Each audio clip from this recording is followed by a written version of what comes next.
தேர்தல் வாக்குறுதியில் சொன்னது போலவே தமிழகம் முழுவதும் உள்ள 717 டாஸ்மாக் கடைகளை 2 வார காலத்திற்குள் மூட வேண்டும் என்று முதல்வர் விஜய் பிறப்பித்த உத்தரவு மாநிலம் முழுவதும் பெரும் வரவேற்பை பெற்றுள்ளது.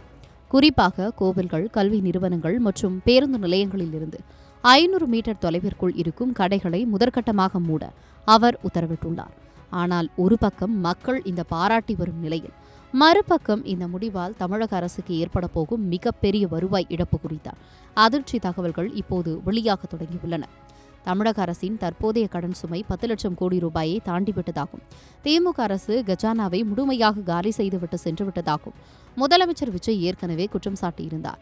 இத்தகைய இக்கட்டான நிதி சூழலில் தமிழக அரசின் முக்கிய வருவாய் ஆதாரமாக இருக்கும் டாஸ்மாக் விற்பனையில் கை வைப்பது ஒரு சவாலான காரியமாகவே பார்க்கப்படுகிறது. கடந்த 2025-26 நிதியாண்டில் மட்டும் டாஸ்மாக் மூலம் சுமார் 50,000 கோடி ரூபாய் வருமானம் அரசுக்கு கிடைத்துள்ளது.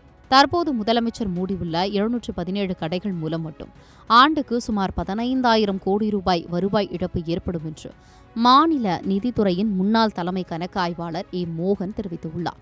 இந்த 15,000 கோடி ரூபாய் இழப்பை தமிழக அரசு எப்படி ஈடுகட்டப் போகிறது என்பதுதான் இப்போது மிகப்பெரிய கேள்வியாக இருக்கிறது.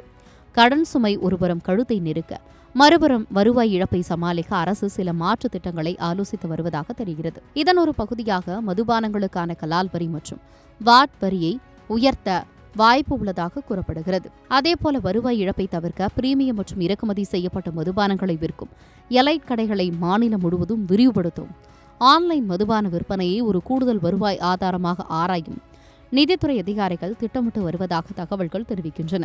மக்களின் நலனுக்காக துணிச்சலாக 717 கடைகளை மூடிய முதலமைச்சர் விஜயின் இந்த முடிவு சமூக ரீதியாக ஒரு மிகப்பெரிய வெற்றி என்றாலும் பொருளாதார ரீதியாக தமிழகத்திற்கு ஒரு அக்னி பரீட்சை என்றே சொல்லலாம். கஜானாவை நிரப்ப வேண்டிய கட்டாயத்தில் இருக்கும் புதிய அரசு இந்த வருவாய் இழப்பை சரிசெய்து தனது மற்ற தேர்தல் வாக்குறுதிகளையும் எப்படி நிறைவேற்றப் போகிறது என்பதை பொறுத்திருந்துதான் பார்க்க வேண்டும். முதல்வர் விஜயின் இந்த அதிரடி மாற்றங்கள் தமிழகத்தின் தலையெழுத்தை மாற்றுமா அல்லது பொருளாதார சிக்கலில் தள்ளுமா என்ற விவாதம் இப்போதே அரசியல் மேடைகளில் அனல் பறக்க தொடங்கிவிட்டது.